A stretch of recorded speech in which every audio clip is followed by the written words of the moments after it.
परम आदरणीय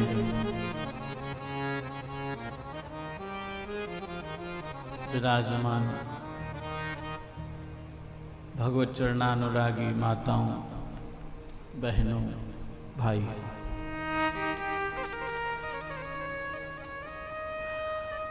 हम और आप सभी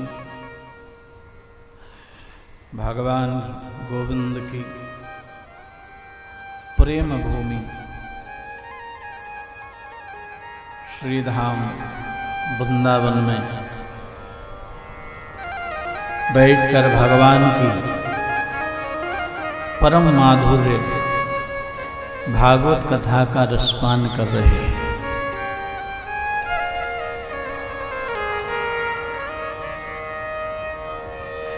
11 साल गोकुल, 14 साल मथुरा वृंदावन और 100 साल तक भगवान श्री कृष्ण द्वारिका में रहे। कितना? 11 साल गोकुल,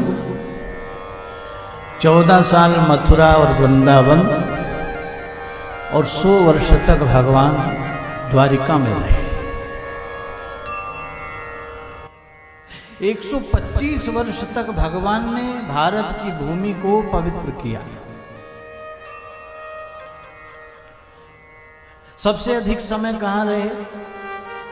गुजरात में रहे। इसलिए गुजरात में भक्ति बहुत है, आज भी गुजरात में भक्ति बहुत है, क्योंकि वो प्रभाव है। अब भक्ति भी बहुत है और ये भी बहुत है।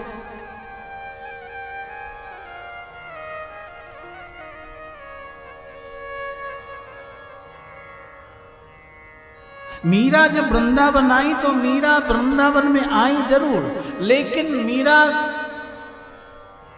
को समझ नहीं पाए यहां भी लोग। तब गुजरात ने मीरा को बुलाया। गुजरात ने कहा कि मीरा तुम आओ, गुजरात आओ, यहां पे तुम्हारा स्वागत है। 125 वर्ष तक भगवान ने इस भारत की भूमि को पवित्र किया और 125वें वर्ष का आज अंतिम दिन है। भगवान गोविंद के समक्ष उद्धव जी महाराज बैठे हैं और प्रभु ने उद्धव से कह रहे हैं कि अब मेरा जाने का समय आ गया। उद्धव, अब हमारा चलने का समय हुआ।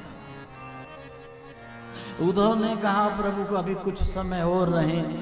कहा नहीं, अब समय हुआ, अब चलिए।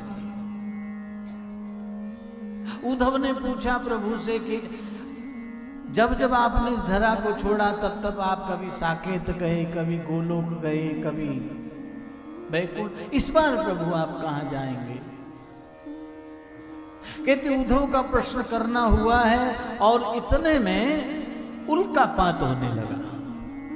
भयंकर आंधी, भयंकर तूफान हुआ और उद्धव जी महाराज के नेत्र बंद हो गए। कुछ समय के बाद जब उद्धव जी महाराज ने नेत्रों को खोला तो देखा कि जहां पर कृष्ण बैठे थे वहां पर कृष्ण नहीं है। वहां पर यही श्रीमद् भागवत महापुराण रखा हुआ है। उद्धव जी महाराज ने के मन में प्रश्न हुआ कि प्रभु कहां गए और ये क्या है? तब आकाशवाणी हुई, उद्धव तुमने पूछा था कि इस बार मैं कहां जाऊंगा। इस बार मैं श्रीमद् भागवत में तिरोहित हो गया। तिरोधाय प्रविष्टो अयम श्रीमद् भगवतारणो। अपने भक्तों के कल्याणार्थ मैं श्रीमद् भागवत में तिरोहित हो गया। कहने का मतलब ये कोई पुस्तक नहीं, ये साक्षात भगवान का शब्दावतार है। क्या है? शब्द होता है। और संतों की ऐसी मान्यता है, श्रीमद् भागवत का एक एक शब्द जो है वो कृष्ण स्वरूप है, और जो इसका अर्थ है वो श्री राधा जी का स्वरूप है। शब्द जो है वो कृष्ण है, अर्थ जो है वो श्री राधा है।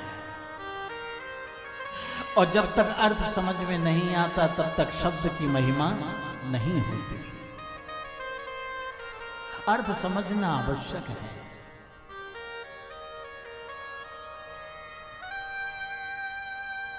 मेरे भाई बहन, जब जन्म जन्मांतर, कल्प कल्पांतर, युग युगांतरों के पूर्णों का उदय होता है, तब जीवन में ऐसा अवसर मिलता है। लेकिन हाँ, गोस्वामी जी की बात, जब जीव सत्कर्म की ओर बढ़ता है, अच्छे कार्य की ओर बढ़ता है, तो नाना प्रकार की कठिनाइयां आती हैं। रामचरितमानस में श्री हनुमान जी महाराज जब भक्ति की खोज में निकले हैं तो नाना प्रकार की कठिनाइयां आई हैं। जब लंका जब जीव सत्कर्म कर्म की ओर बढ़ता है तो कई प्रकार की गोस्वामी जी कहते हैं, यही सर आवत अति कठिनाई, यही सर आवत अति कठिनाई, यही सर आवत अति कठिनाई, यही सर आवत अति कठिनाई, राम कृपा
का चरित्र हुआ। उसके बाद सूत जी महाराज से ऋषियों ने प्रश्न किए हैं। सोनक इत्यादि 88,000 ऋषि। सूत जी महाराज ने कहा कि जो 5 प्रकार के महापापी हैं वो भी अगर कथा का श्रवण करें तो ये कथा उनको मोक्ष प्रदान करती है।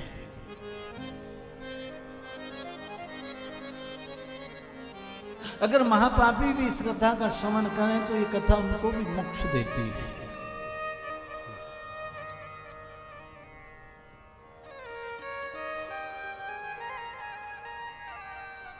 कथा की शरण में आने की आवश्यकता है। और भगवान श्री कृष्ण जैसा तो देवता नहीं। राम जी का तो फार्मूला है tit for tit. Ram ji तो कहते हैं कि जैसा किया है वैसा पनिशमेंट मिलेगा ही। ध्यान देना, देखिए राम और कृष्ण में अंतर है, लेकिन कृष्ण जो है वो अपने भक्तों का बहुत पक्ष लेते हैं।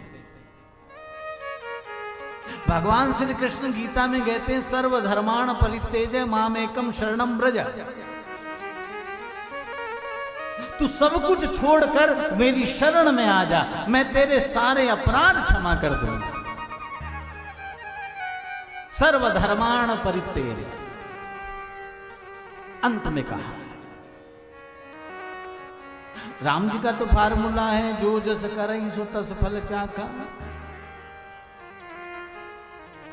लेकिन भगवान श्री कृष्ण अपने भक्तों का बहुत पक्ष लेते हैं, बड़े पक्षपाती। आपने देखा होगा जैसे भगवान के जो चित्र हैं, मुद्राएं हैं, उनमें आप ध्यान नहीं करते आप। और मैंने बताया पढ़ते तो सब लोग हैं, लेकिन समझ के कोई कोई पढ़ता है। पढ़ते तो सब लोग लेकिन समझ नहीं पाते। दर्शन तो बहुत लोग करते हैं, प्रायः सब करते हैं, रोज कर, लेकिन चित्त में कोई कोई बसाता है।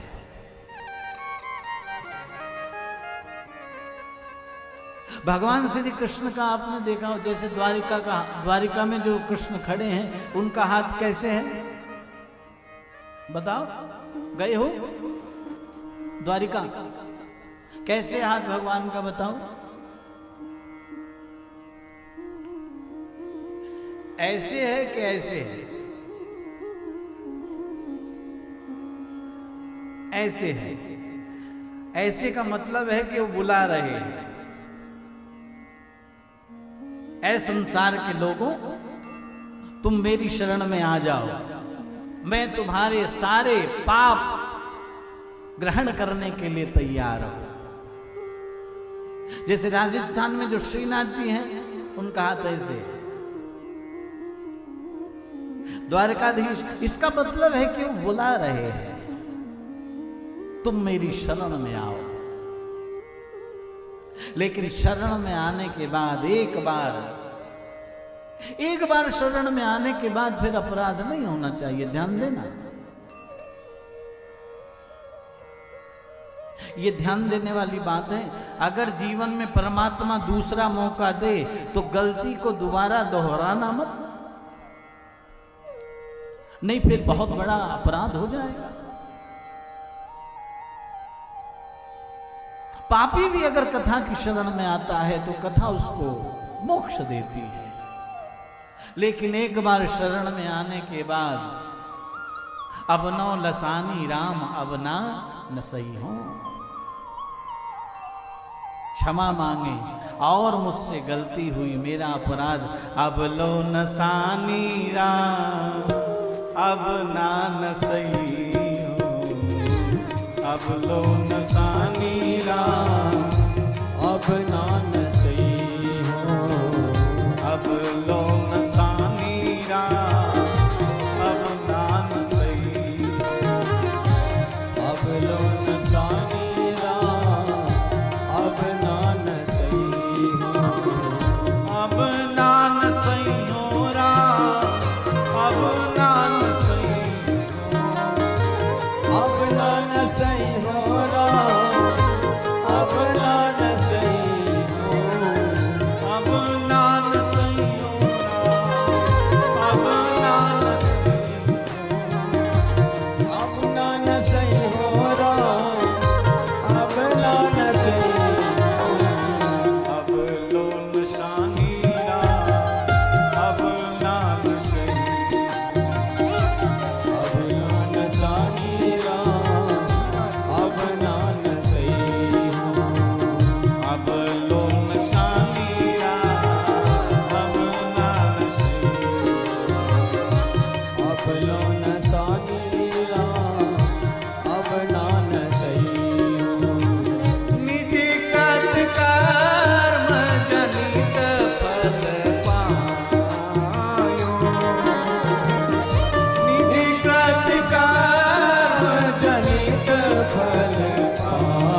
आत्मदेव की कथा हुई है। और आत्मदेव का मतलब है जो अपनी आत्मा को जान ले वही आत्मदेव है। कहने का मतलब जो अपने आप को जान ले वो आत्मदेव है। और आत्मा ही परमात्मा है, ध्यान देना। कल हमारी चर्चा हो रही थी कि जो भी दुख सुख हमें व्यापता है वो किसको व्यापता है? वो मन को व्यापता है। हम जो परेशान होते हैं वो मन के कारण होते हैं। हम जो दुखी होते हैं वो मन के कारण होते हैं। हम जो सुखी होते हैं वो मन के कारण होते हैं। और संसार में हर चीज की दवा है लेकिन मन की कोई दवा नहीं, ध्यान दें। सब चीज की दवा है लेकिन मन की दवा नहीं है। मन की केवल एक ही दवा है, क्या? वो है परमात्मा का कीर्तन, भगवान का नाम। जो परमात्मा का कीर्तन करता है उसी का मन प्रबल होता है, उसी का मन बलवान होता है, ध्यान देना। मन उसी का बलिष्ठ होता है जो ईश्वर का चिंतन करता रहता है। नहीं, मन के हारे हार है, मन के जीते जीत। ये मन बड़ा कपटी है। और जो आत्मा को पहचान ले वही आत्मदेव है। और प्रयास यही करना चाहिए। अध्यात्म क्या है? अध्यात्म यही तो ले जाता है हमें कि हमें यह पता लग जाए कि हम कौन हैं। लेकिन हम जानने की चेष्टा कम करते हैं, जनाने की चेष्टा ज्यादा करते हैं। ध्यान दो, जानने की चेष्टा कम करते हैं और जनाने की चेष्टा ज्यादा करते हैं। हम जानते नहीं, हम जनाने का प्रयास करते हैं, है कि नहीं? लोग हमें जान जाएं कि हम कौन हैं, लोग हमें जान जाएं। और शास्त्र कहता है बहुत दिन हो गए जनाते जनाते, अब स्वयं को जानने की चेष्टा कर।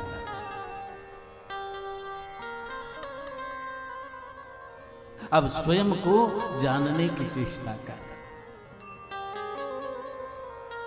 इसीलिए जो उच्च श्रेणी के जो महात्मा जो संत हैं वो बहुत छुप करके रहते हैं। वो अपने आप को बड़ा छिपाव करके रखते हैं। ज्यादा समाज के आगे वो आते नहीं। प्रचार प्रसार से उनको मतलब नहीं। वो छिपने का प्रयास करते हैं। पहले के महात्मा लोग छिपने का प्रयास करते थे, आजकल के महात्मा लोग छपने का प्रयास करते हैं। क्यों शौवी है? आजकल के छपने का प्रयास करते हैं। हमारी फोटो छप जाए, है नहीं? कथा हो रही लंदन में और प्रचार हो रहा है दिल्ली में। छपने का यही जो है माया है। पहले का साधु छिपने का प्रयास करता था, छिपते थे। और जब ये स्वभाव होने लगे तो समझना कि आत्मदेव बन रहे हो। जब तुम्हारे अंदर ये भाव आने लगे, अब ज्यादा प्रपंच भाए ना, ज्यादा प्रपंच में मन ना लगे, ज्यादा लोगों से मिलने का मन ना करे, ज्यादा उठपट ताम झाम में, तो समझना कि अब धीरे धीरे तुम सही मार्ग पे चल रहे हो। प्रपंच से मन उब जाए। आत्मदेव वही है जो अपनी आत्मा को जान ले। और ये हम कौन हैं, इस बात को जानना बड़ा कठिन है, जान नहीं पाते लोग। स्वामी दयानंद तो इसी खोज में रहे कि मैं कौन हूं, इसी खोज में रहे कि मैं कौन हूं। कहते काशी गए कि एक विद्वान के पास संकल खटखटाई, पूछा कौन है। स्वामी जी ने कहा कि इसी तलाश में आया हूं कि मैं कौन हूं, ये बताइए कि मैं कौन हूं। अभी तक यही पता नहीं लगा कि मैं कौन हूं और हम कौन हैं। रामायण में गोस्वामी जी ने बहुत सहजता से बताया कि हम कौन हैं। आखिर हम हैं कौन? ईश्वर अंश जीव अविनाशी, ईश्वर जीव अविनाशी, ईश्वर अंश जीव अविनाशी, ईश्वर जीव अविनाशी, चेतन अमल सहज सुखरा, चेतन अमल सहज सुख राशि, चेतन अमल सहज सुखरा, चेतन अमल सहज सुख राशि, ईश्वर अंश जीव अविनाशी,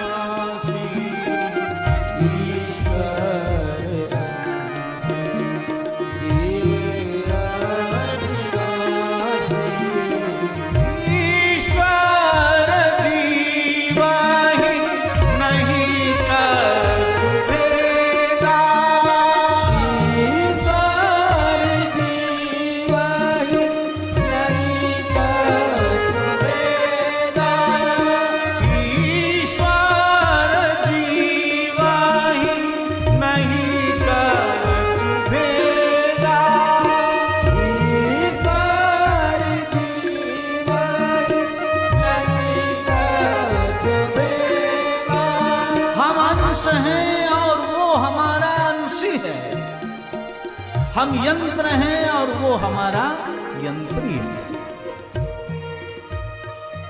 हम नाचने वाले हैं और वो हमें नचाने वाला है।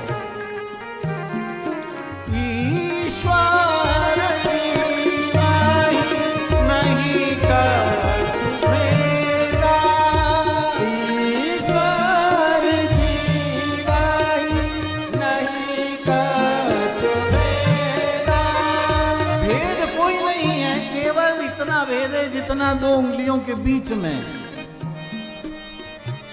इतना भेद है बस जीव और ब्रह्म में। अब इसमें कितनी जगह है बताओ, ये कभी भी एक हो सकती है, लेकिन इतनी जगह है बस, इतना भेद है। और वो क्या है? वो द्वैत है, द्वैत। वो द्वैत क्या है? ममता और अहंकार, ममता और अहंकार। ममता क्या है? ममता ये है कि ये सब मेरा है, ये ममता आसक्ति। और ध्यान देना, शास्त्र की मदद से आप प्रेम करोगे, आपका प्रेम, लेकिन अगर गुरु का साथ ना हुआ, अगर गुरु का साथ ना हुआ तो पता नहीं तुम्हारा प्रेम कब मोह में परिणित हो जाए। श्री रामचरितमानस में इसका दर्शन आया है, जिस समय भरत जी महाराज गए। तुम्हारा प्रेम पता नहीं कब मोह बन जाए, कब ममता बन जाए। तुम्हारा समर्पण पता नहीं कब अहंकार का रूप धारण कर ले, कब अहंकार आ जाए। श्रीमद् भागवत में उखल बंधन लीला में भगवान श्री कृष्ण को यशोदा मां ने बांधा है, और कथा ऐसी आती है कि गोविंद बंधते नहीं। सुखदेव जी से पूछा कि बंधते क्यों नहीं मां से? कहते हैं, सुखदेव जी ने कहा कि राजन इसलिए नहीं बनते क्योंकि जब तक द्वैत की निवृत्ति नहीं होती तब तक परमात्मा नहीं बंधता। यशोदा को द्वैत है, ममता है कि कृष्ण मेरा है। अच्छा, ये जहां तक है ठीक भी है कि मेरा है, लेकिन अगर उसके आगे अहंकार आ जाए, मेरा है तो बंधेगा कैसे नहीं, बंधना पड़ेगा। अहंकार जो है वो जीव के पतन का कारण बनता है। अहंकार आ जाए तो जब ये द्वैत की निवृत्ति हो जाती है तब जीव जानता है कि वो कौन है, समझ जाता है। कहते हैं महाराज, आत्मदेव जो हैं वो बड़े भजनानंदी हैं। रातों दिन, अब जिसने अपनी आत्मा को जान लिया उसके लिए फिर कुछ राह थोड़ी जाता है, उसके लिए तो संसार एक यात्रा है। वो तो संसार में इस तरह रहता है जैसे जल में कमल रहता है। आत्मदेव तो रातों दिन केवल परहित सरिस धर्म नहीं भाई, परहित सरिस धर्म नहीं भाई, पर पीड़ा शम नहीं अभिमानी। पर पीड़ा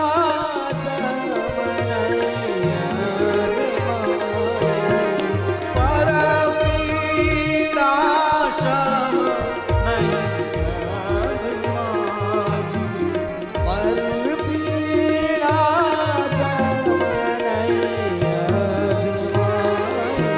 रातों दिन आत्मदेव तो केवल परोपकार में रहते हैं, परोपकार करते हैं। और परोपकार करो या ना करो, ध्यान देना, परोपकार करो या ना करो, लेकिन परोपकार का भाव तो रख ही सकते हो ना, है? भाव तो रख सकते हो। शास्त्र तो तुम्हें खर्च करने के लिए भी नहीं कहता। ठीक है, तुमसे नहीं छूटती माया, तुमने कमाया है बड़ी मेहनत से, मत छोड़ो। कौन कहता है कि रोज तुम वृंदावन में केले बांटो, लेकिन खर्चा मत करो, लेकिन भावना तो रख सकते हो कि नहीं। अब लोग कहते हैं कि गुरुजी भावना रखने से क्या होता है? भावना से बहुत कुछ होता है। भाव बिना रीझे नहीं नटवर नंद किशोर। भाव की तो, भाव का ही तो जगत में खेल है।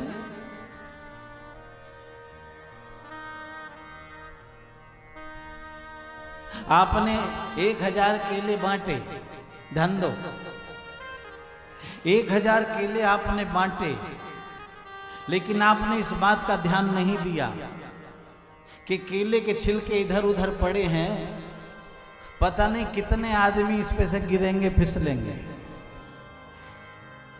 विचार करना।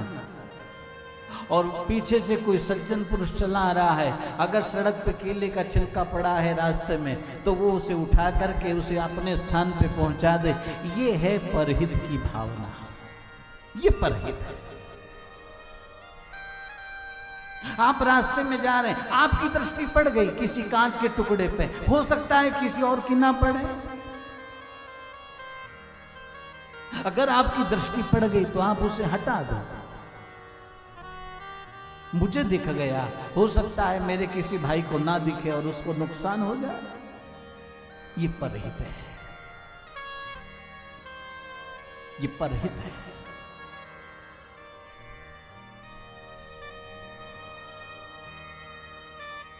मैं एक बार गाड़ी में जा रहा था तो वो जो संजोग से जो आगे वाला जो दरवाजा है वो खुला रह गया।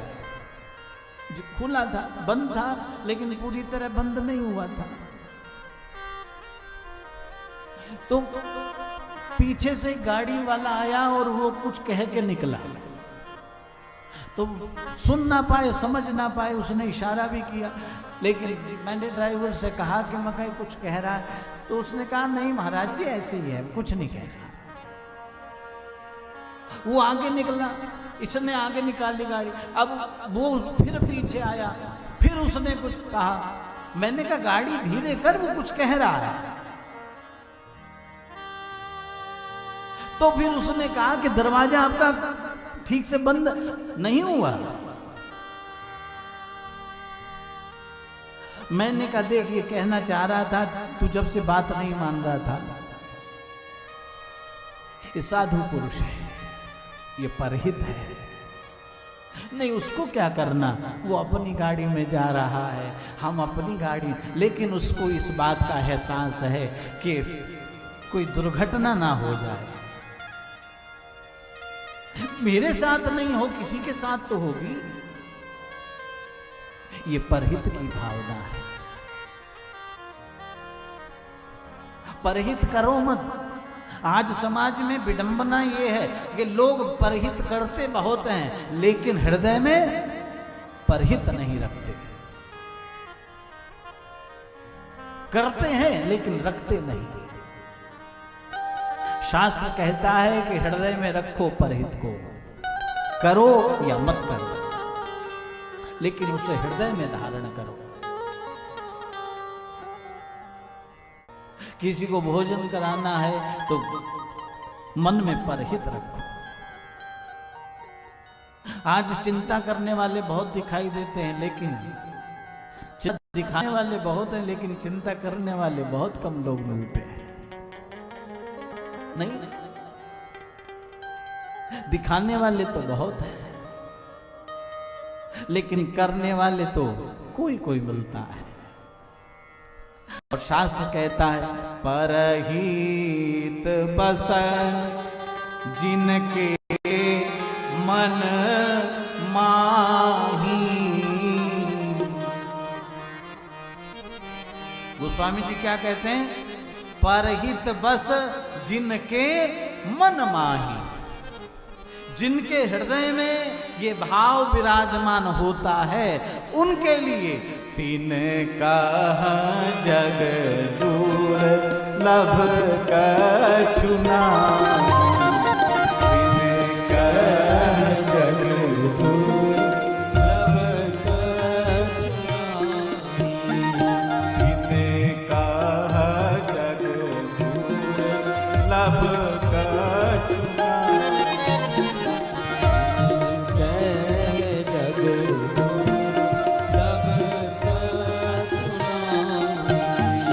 परहित को हम हृदय में धारण करें।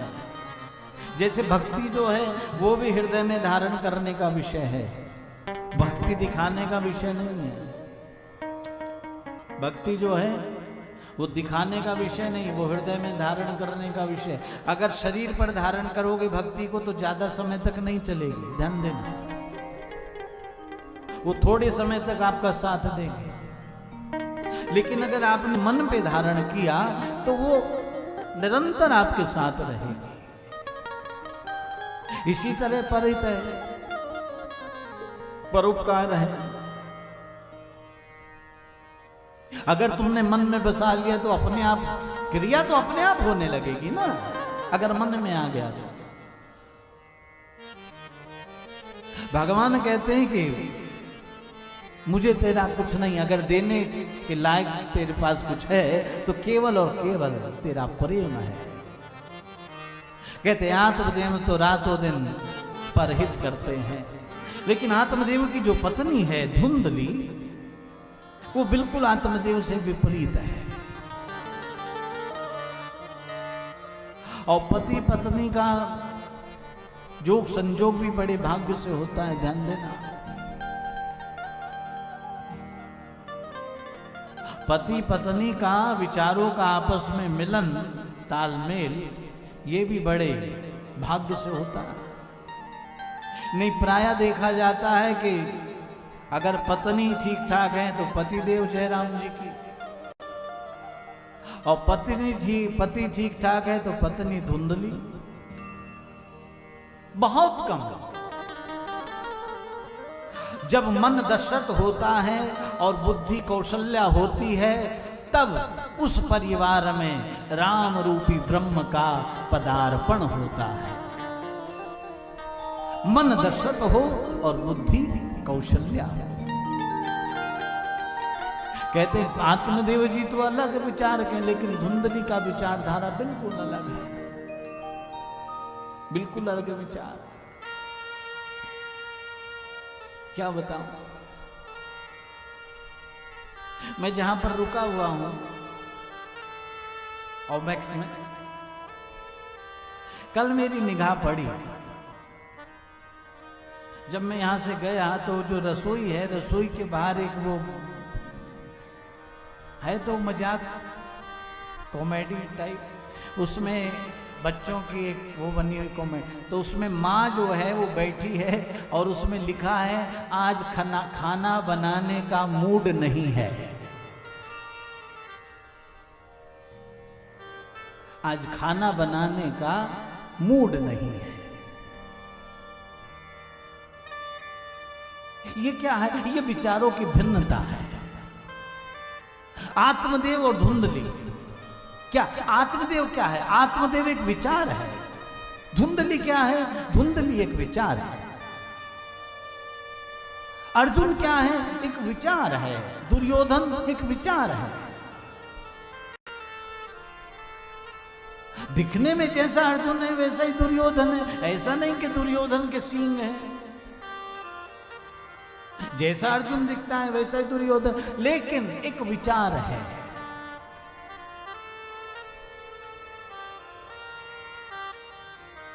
अर्जुन का विचार है परोपकार, और दुर्योधन का मतलब है जो दूसरे के धन की कामना रखे, वो दुर्योधन है।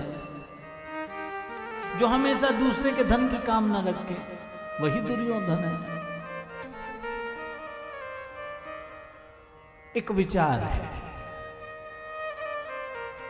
और ध्यान देना, तुम्हारे अंदर जो दुर्गुण और सद्गुण आएंगे वो तुम्हारे कहां से आएंगे?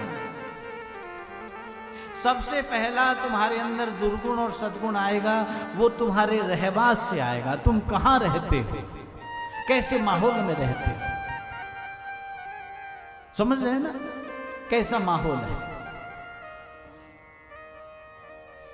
जैसे आजकल लोग बाग घर वगैरह लेने जाते हैं तो देखते हैं ना, क्या कहते हैं उसको आज की भाषा में? लोकेशन। किस लोकेशन पे घर है? शास्त्र कहता है कि तुम किस तरह के माहौल में रहते हो, तुम्हारे आसपास का माहौल क्या है। फिर जो तुम्हारे अंदर दुर्गुण और सद्गुण आएगा वो तुम्हारे खान पान से आएगा, आहार विहार। तुम्हारा खान पान कैसा है, तुम्हारा आहार कैसा है। उसके बाद विहार से आएगा तुम्हारी शैली क्या है जीवन की। उसके बाद तुम्हारी उठ बैठ कैसे लोगों से है, कैसे लोगों के साथ तुम उठते बैठते हो, किन लोगों के साथ तुम ज्यादा समय देते हो, उनकी विचारधारा कैसी है। तब जाकर फिर तुम्हारा विचार तैयार होगा, तब जाकर तुम्हारा विचार तैयार होता है। और जब विचार तैयार होता है फिर व्यक्ति उसी प्रकार का कर्म करना प्रारंभ करता है। और संतों का मत है कि जब ये तैयारी होती है फिर जो पुण्य है वो उसका सहायक होता है, वो उसे गति प्रदान करता है, उसकी रफ्तार को बढ़ा देता है। इसलिए इन बातों का बहुत विचार करना चाहिए। कहते धुंधली जो है वो बिल्कुल विपरीत विचार वाली। धुंधली तो केवल स्वार्थ है, उसे स्वार्थ के अलावा और कुछ है ही नहीं। स्वार्थ समझते हैं ना? क्या कहते हो आजकल, सेल्फिश, स्वार्थ भावना है, जो केवल अपने बारे में ही सोचे, जो दूसरे के बारे में सोचे ही ना। क्या यही मानव जन्म का नियम है? यही इसीलिए मानव जन्म मिला है, केवल अपने बारे में सोचना। शास्त्र कहता है खाना पीना सो जाना, खाना पीना सो जाना, खाना पीना सो जाना, खाना पीना सो जाना, सब काम है पशु समाना, सब काम है पशु समान। मैं सुबह 5 बजे घूमने निकला और आज मेरा मन हुआ तो मैं घूमता हुआ रुक्मिणी बिहार में आ गया।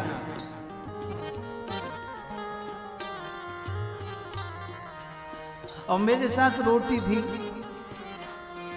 कुत्तों के लिए, और वहां से ओमेक्स से और रुक्मिणी बिहार तक मुझे कोई भी कुत्ता जागता हुआ नहीं मिला। कुछ कुत्ते मिले तो इस तरह गहरी नींद में सोए हुए थे, इतनी गहरी नींद में। मैं कहने लगा कलयुग के कुत्ते भी कैसे हो गए।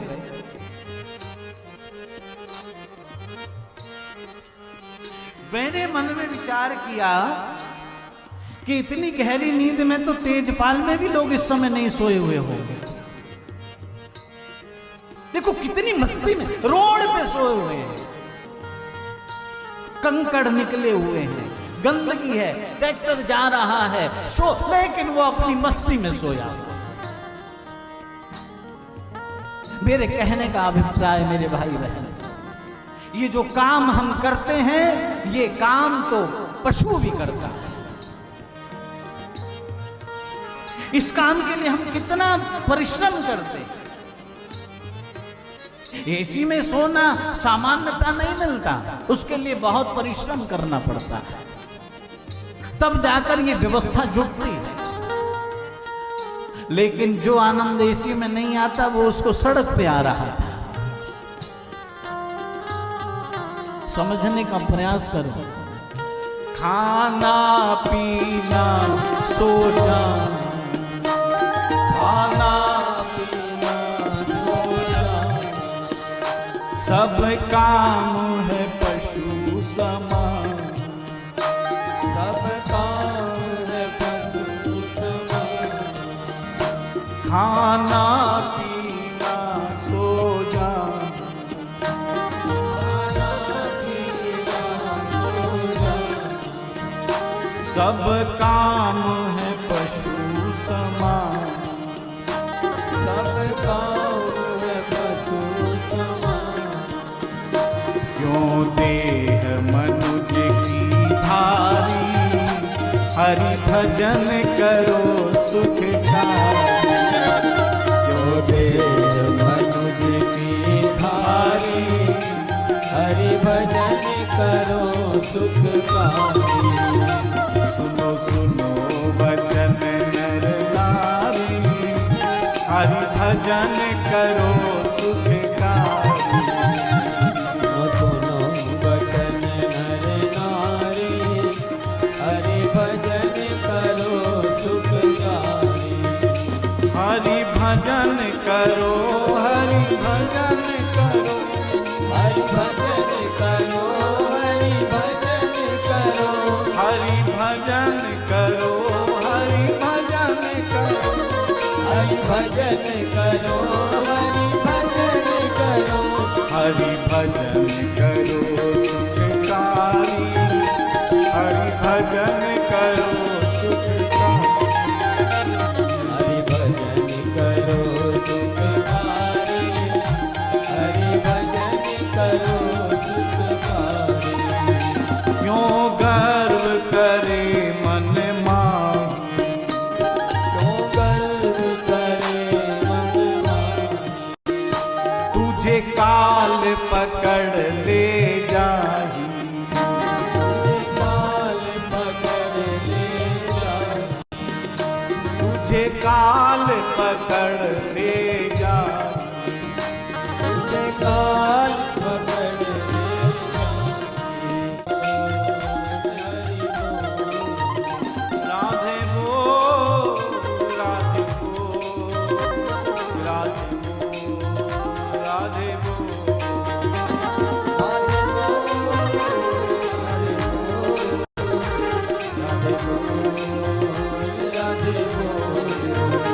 श्यामा बोल,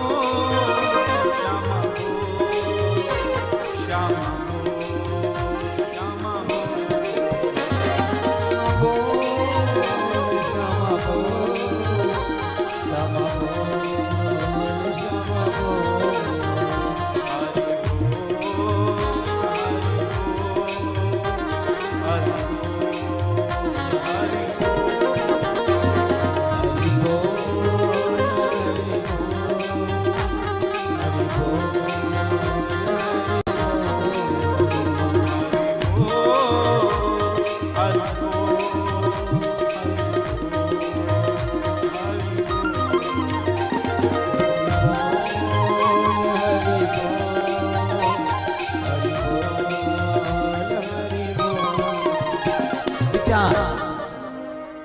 विचार ही सब कुछ है। तो इसलिए ध्यान दें, शास्त्र कहता है जब मन में कुविचार आए, अब होता है कई बार गलत विचार भी आता है, उस समय क्या कर, उस समय अगर मन में कुविचार आ जाए, कोई ऐसा विचार आ जाए जिसको धर्म मना करता है, अपराध है, उस समय तुरंत उस स्थान को छोड़कर भगवान के नाम का संकीर्तन प्रारंभ कर दो, अगर उससे बचना है तो। और अगर तुमने ऐसा नहीं किया तो वो अपना स्थान धीरे धीरे तुम्हारे हृदय में बना लेगा। कहते आत्मदेव जी बहुत समझाते धुंधली, लेकिन धुंधली समझ नहीं पाती, मानती नहीं थी। अंत में धुंधली आत्मदेव जी ने ध्यान देना ही बंद कर दिया। जैसे भगवान शिव सती को बहुत समझाते थे, लेकिन सती नहीं मानती थी। अंत में शिव ने समझाना बंद कर दिया। भगवान शिव तो अंत में श्री राम जय राम जय जय राम,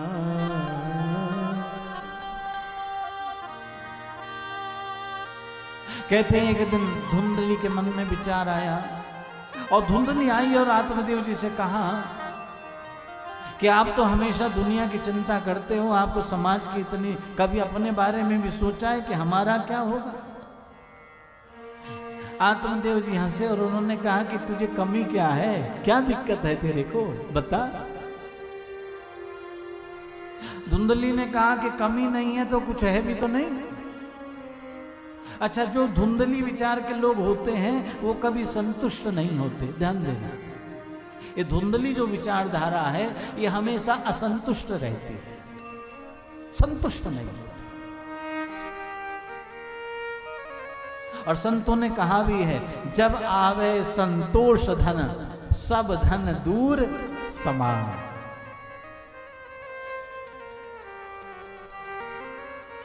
या फिर ये कहें असंतुष्टि ही धुंधली है, संतोष जो है वो आत्मदेव है।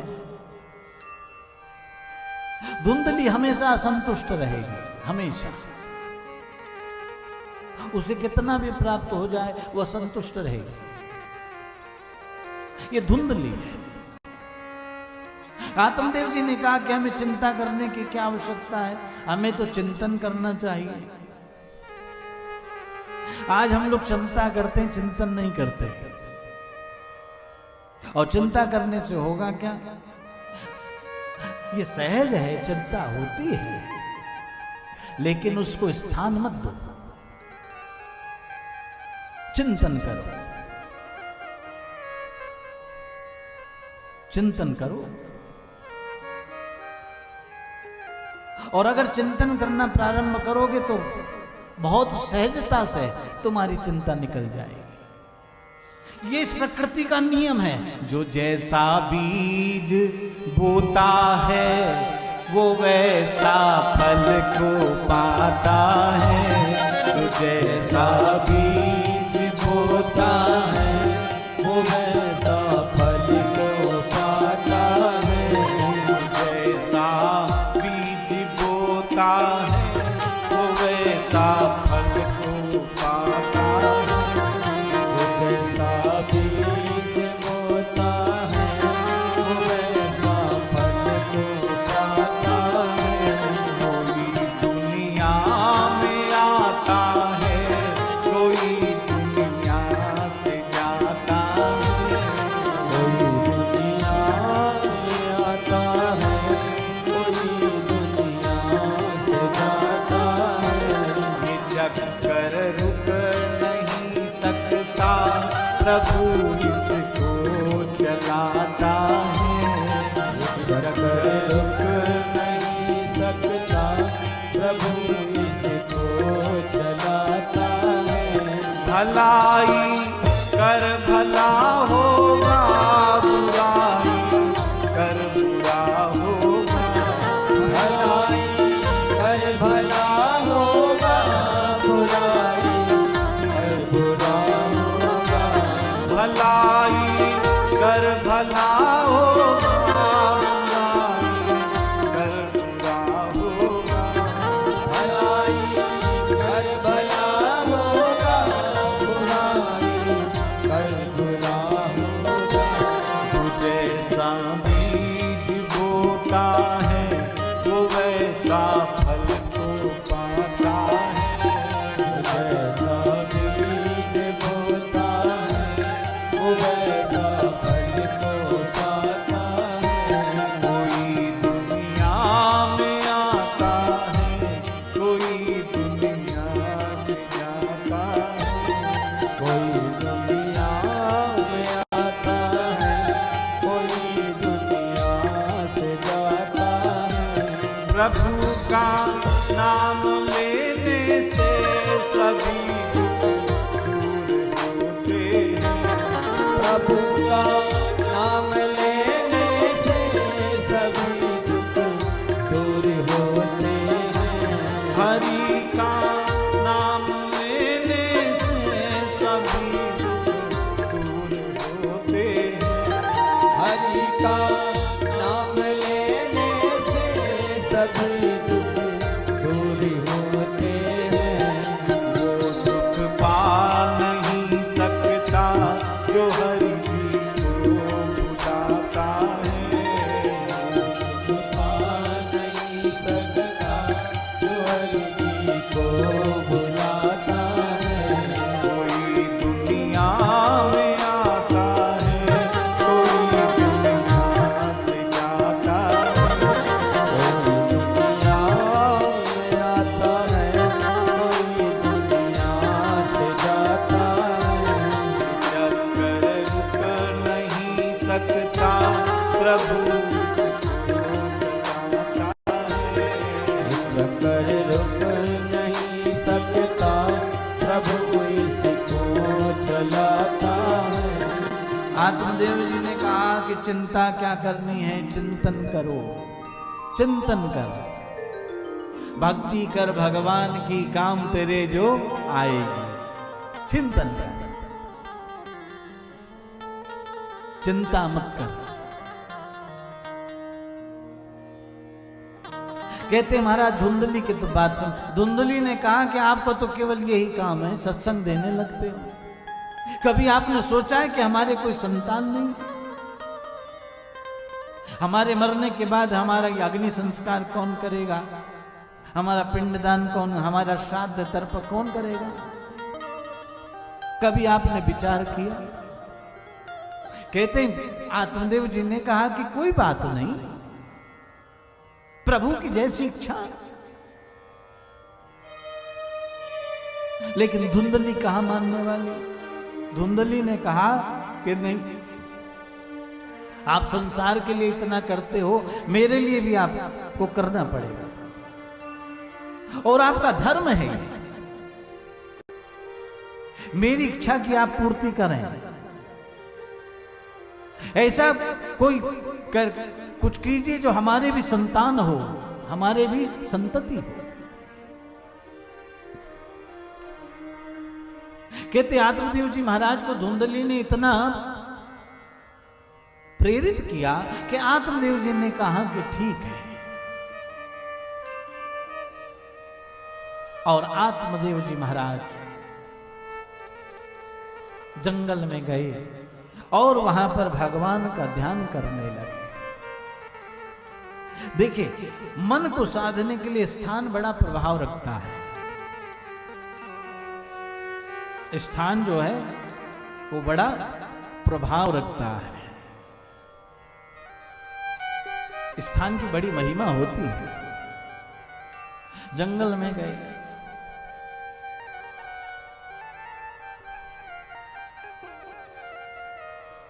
अब देखो ये प्रेम है कि मोह है?